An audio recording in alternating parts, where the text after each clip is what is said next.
Bonjour à tous et bienvenue pour cette nouvelle vidéo en ce dimanche assez sympathique. Et aujourd'hui on va parler d'un train un peu particulier. Alors oui, ce sont, et vous l'aurez compris dans le titre, des faux Sennheiser que j'ai acheté 80 € sur l'Express pour voir si c'était des vrais ou pas. J'avais déjà acheté les Philips SPH 9500 qui étaient des vrais du coup, avec le vrai packaging, tout est ok et c'était un vrai. Et ici on s'attaque à des faux Sennheiser IE300 et ça va permettre de voir à quel point justement c'est faux parce que on se dit peut-être c'est une très bonne affaire et il en existera toujours des gens qui y croient et il y a parfois des petites chances que ce soit vrai, mais la plupart du temps c'est faux. Et on va voir ici quels sont les points à relever pour montrer que c'est faux. Il faut savoir que je l'ai acheté sur un magasin express qui s'appelle Sennheiser Official Store et qui vend plusieurs types de Sennheiser, les U40, l'IE300, les IE900, et ça existe aussi. Les IE900, on peut même les trouver à entre 150 et 300 €, j'ai vu, même du 90 €. Donc on a un peu à tous les prix. Il y en a qui vendent juste des coques de remplacement, mais il y en a qui vendent vraiment comme si c'était des vrais, il y en a qui vendent comme si c'était des faux. Donc on a vraiment de tout. Ici, j'ai vraiment acheté celui qui est censé être un vrai, un pur, un dur, pour 3 fois moins cher, 4 fois moins cher, 5 fois moins cher. C'est quoi la réalité des choses ?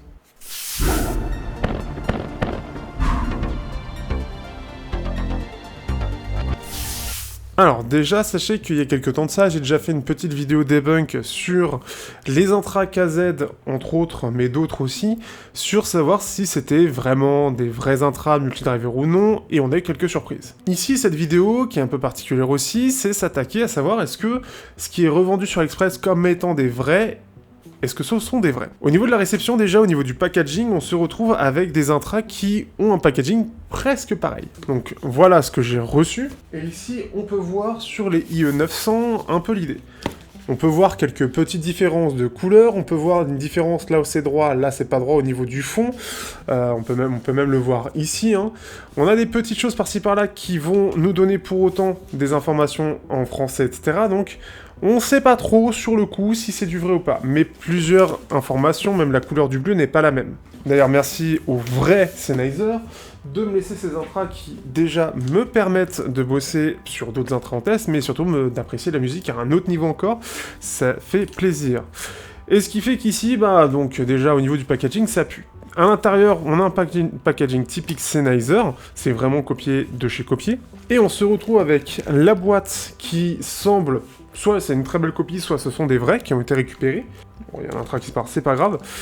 On a dedans le câble qui ressemble beaucoup, on en parle après, les écouteurs et un petit nettoyeur siglé Sennheiser qui doit faire partie aussi, qui fait partie du packaging, comme ici. Par contre, on y perd, du coup, au niveau des embouts, c'est une simple pochette avec tous les embouts dedans, à l'arrache. Là où on a une vraie petite pochette de qualité en temps normal, donc là ici c'est vraiment fait à l'arrache. Ce sont pas les embouts Sennheiser, ça s'en rapproche sans lettres. Et au niveau des écouteurs en eux-mêmes, le câble, lui, ça ressemble très fortement, mais si on a... Et moi je l'avais pas remarqué tout de suite, mais si on a l'œil et surtout le doigté, le toucher, on remarquera qu'en fait ce n'est pas exactement le même câble. Il est clairement moins bien, il fait moins qualitatif, donc c'est pas le même. On garde toujours sur cette version-là le MMCX+, donc c'est-à-dire la connectique un peu spéciale de Sennheiser qui est renforcée, ce qui fait que ça peut faire passer pour des vrais. Les écouteurs eux-mêmes reprennent bien le design des IE300, que ce soit la finition, que ce soit le côté pailleté, c'est la même chose. À peu de choses près. Déjà, on pourra remarquer qu'en fait, par rapport à ce qui a été fait par les IE300, on a exactement la même chose, mais on a une petite tranche qu'on peut voir qui est présente. Et en fait, c'est le tronche du moule, en fait, et ce qui fait que c'est deux coques qui sont assemblées et qui sont plus ou moins, disons que ça se ressent assez vite que c'est du faux.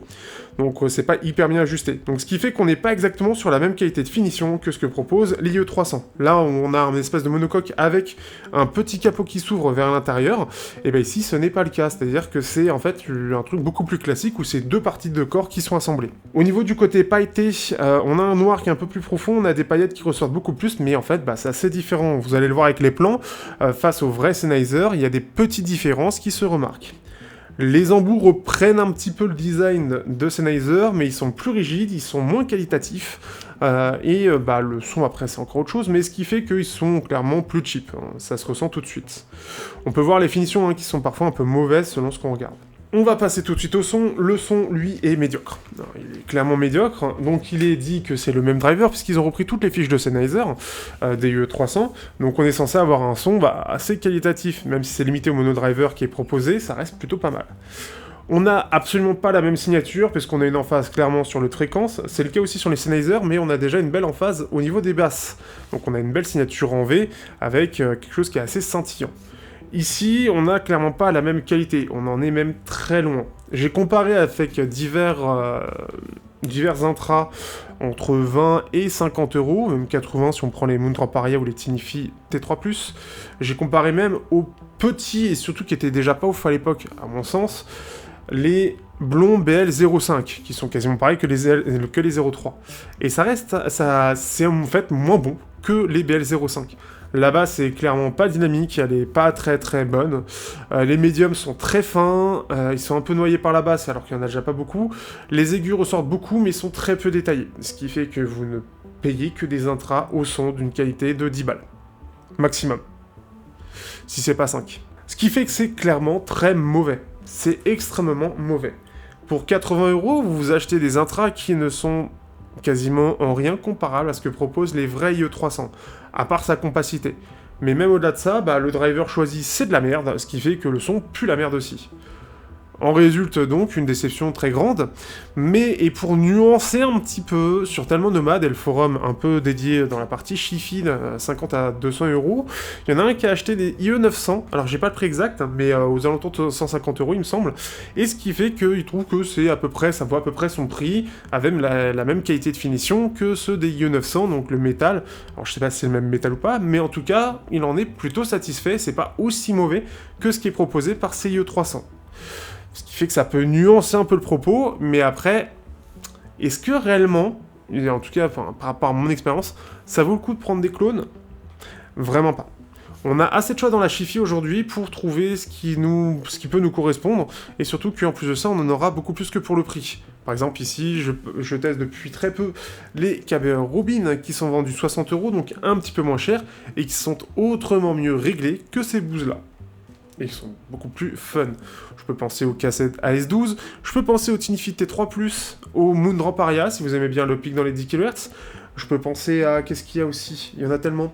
Il y a les TRN VX, avec les emboîmeurs de forme, au même sens, si vous voulez bien aimer le côté emphasé un peu brillant. Vous avez les KZ ZAX, vous en avez plein. Les CCA C10 Pro, vous en avez plein. Vous avez énormément qui valent largement plus le coup que ce que proposent ces IE300. Clairement, ici, on n'est pas vraiment sur de la bonne qualité. Et c'est ce genre de choses qui font peur un peu sur Express et qui fait que ça sabre un peu la confiance. C'est qu'on se retrouve avec forcément des trucs un peu pourris, et ici c'est le cas. Donc forcément, je peux comprendre qu'on soit réticent. Et j'ai ouvert mon site, vous avez le lien dans la description. Mais au-delà de ça, on se retrouve avec des intras qui ne valent vraiment pas du tout le coup. Encore des clones avec un driver qui aurait valu à peu près 50 euros en gros. Je me suis dit, bon ok, on a le côté clone, mais le son est pas si mal. Mais là, on est vraiment sur du driver, ils ont pris le driver premier prix, ils l'ont implanté à l'arrache, le son est dégueulasse. Il n'y a aucune gestion acoustique et c'est un peu dommage, mais je veux dire, un clone, bon, on se dit, bon, on a le côté compact, parce que les IE300 ont l'avantage d'avoir un côté ultra compact qu'on n'a pas forcément ailleurs, mais là, c'est même pas le cas. Et clairement, face au IE300, ça n'a strictement rien à voir, donc ce qui fait que c'est clairement à oublier. Vous aurez des intras qui sont à 50 euros avec un bien meilleur câble, une bien meilleure conception, un bien meilleur driver et un bien meilleur réglage. Vous serez gagnant partout, et vous pouvez être gagnant partout en les ayant moins chers. Donc clairement, ça ne vaut absolument pas le coup, et puis surtout, ça n'a rien à faire sur de la vente. Mais bon, forcément, c'est la Chine et les clones, c'est une grande histoire. Sur ce, j'espère que vous aurez apprécié cette petite vidéo test de ces IE300 clones, qui n'ont clairement que de le nom IE300 en termes de clones, mais qui sont clairement pourris. Ça se reconnaît relativement facilement, mais encore faut-il avoir l'œil et savoir comment les détecter en termes de différence. C'est surtout une histoire d'assemblage qui est différente, là où on a un monobloc ici ce n'est pas le cas, et surtout le côté pailleté qui est assez différent. Là aussi le packaging qui est un peu différent, mais qui reste très semblable. Celui qui n'a rien pour comparer se plantera et tombera dans le panneau. Pas ouf. En tout cas, à éviter autant que possible, à part si vraiment vous avez vraiment envie d'un clone, mais je vois pas trop pourquoi. Sur ce, je vous dis à bientôt pour de prochains tests sur Technoid. N'hésitez pas à liker, partager, commenter, et n'hésitez pas aussi à aller sur le site Chiffy Audio, qui a un stock français qui vend des bons intras qui ne sont pas des clones, et avec un bien meilleur son que ce qui est proposé ici. Sur ce, bonne soirée, ou bonne journée, ou bonne nuit, au choix.